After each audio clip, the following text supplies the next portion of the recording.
Assalamualaikum warahmatullahi wabarakatuh. Perkenalkan saya Dewa Yabdi Wicaksono, NPM 043. Di sini saya dari perwakilan kelompok 11 ingin mempresentasikan atau mendemonstrasikan mengenai cara mendeploy atau eh,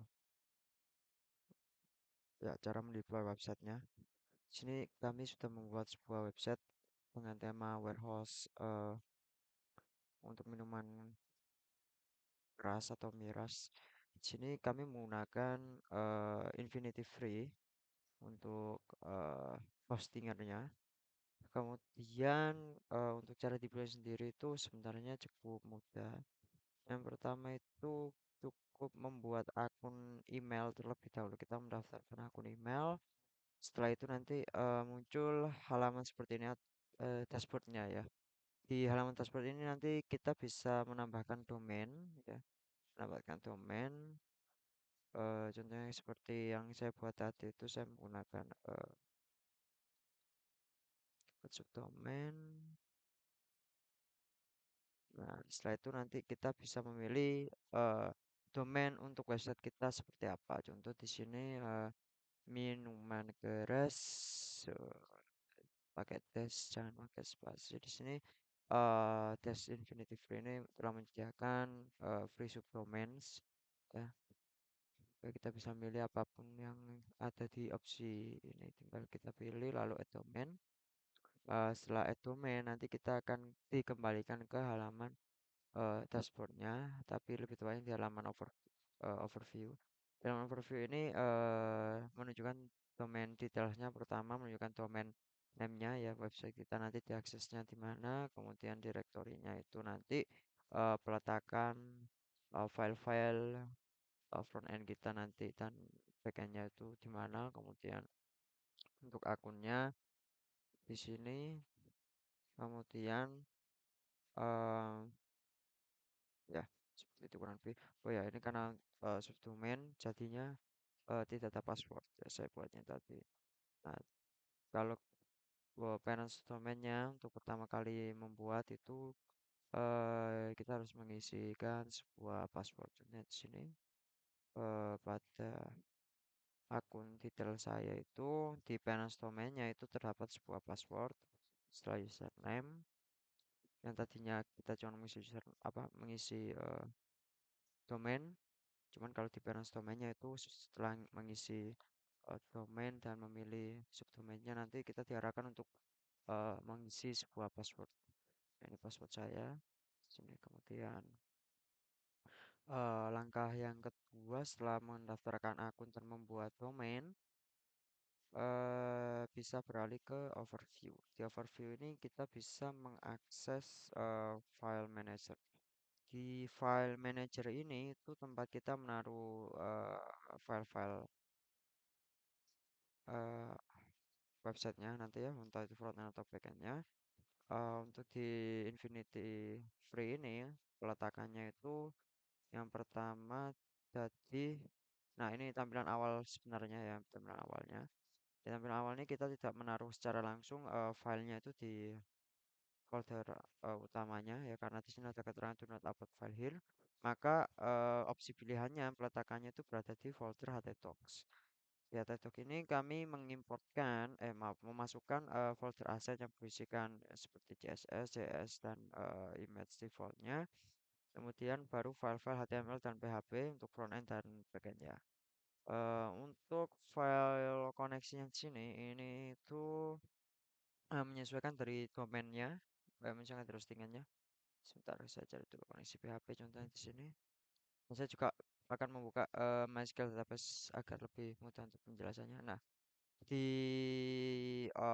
sistem domain ini menggunakan username MySQL-nya sesuai dengan hostingan yang sudah disediakan.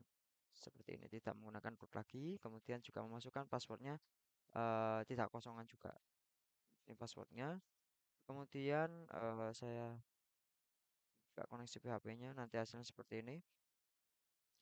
Pertama ada hostnya nanti ini itu didapatkan dari MySQL hostname, kemudian usernya itu sesuai dengan user yang ada di halaman overview tadi, Kemudian password ini itu password MySQL password ya yang dimaksud.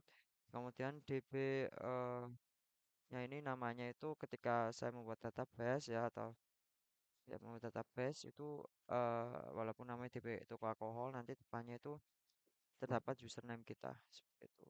Nah, saya buka PHP admin. Oh maaf, ternyata ada yang sudah terbuka. Mungkin yang sudah terbuka saja.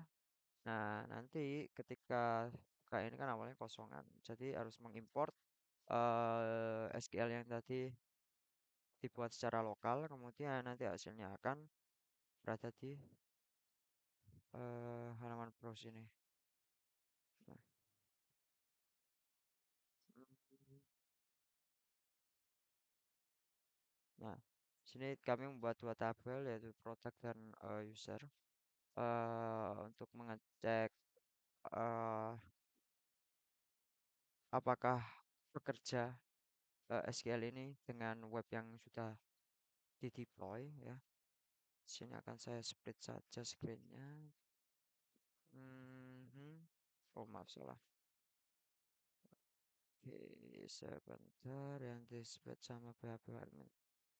Nah, contohnya di sini sebentar saya akan logout terlebih dahulu. Nah, di sini datanya masih cuma 4 ya. Saya ketika create username, hmm,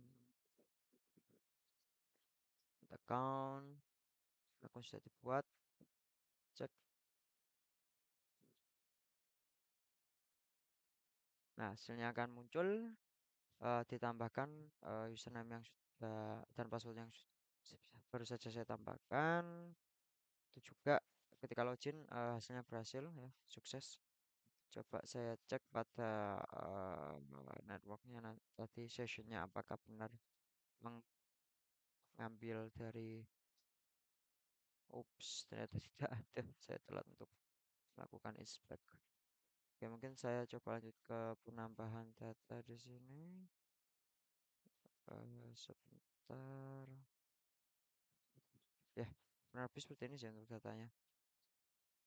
Oke, contoh tahun di sini. Waduh, tahunnya ini nih. Ini 205. Mhm. Ups. Aduh, aduh, aduh, aduh, aduh. Supplier, saya kurang tahu deh. Saya kurang tahu mengenai produk-produk minuman keras ya. Mungkin coba default dari placeholder tadi saja. Mhm, mhm. Oke, kurang lebih seperti itu. Oke, sambil dicoba untuk cek.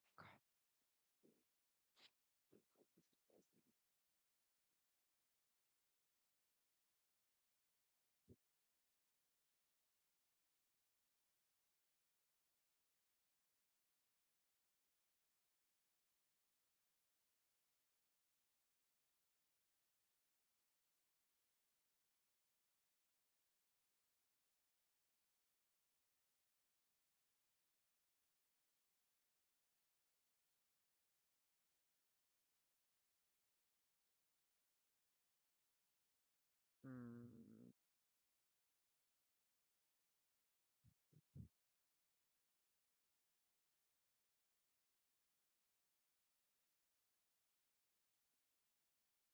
oke, lo kok gak ada?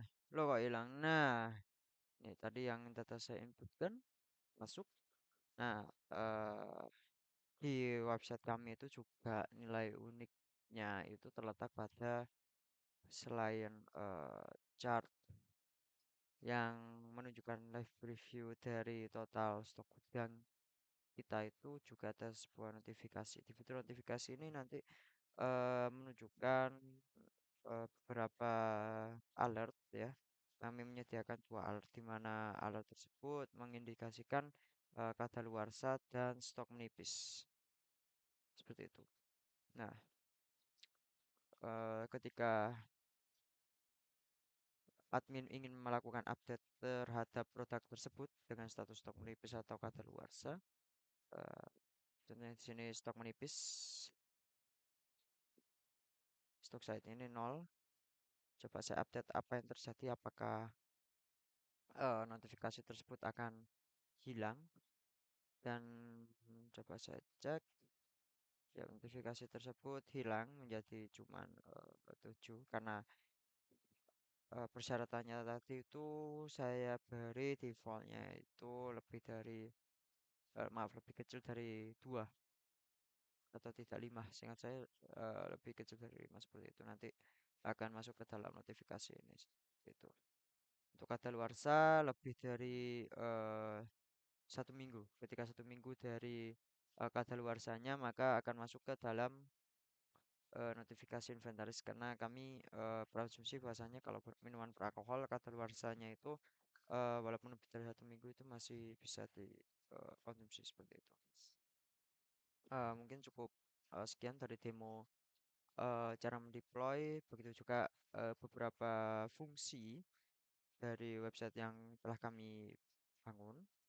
Eh, Wassalamualaikum warahmatullahi wabarakatuh.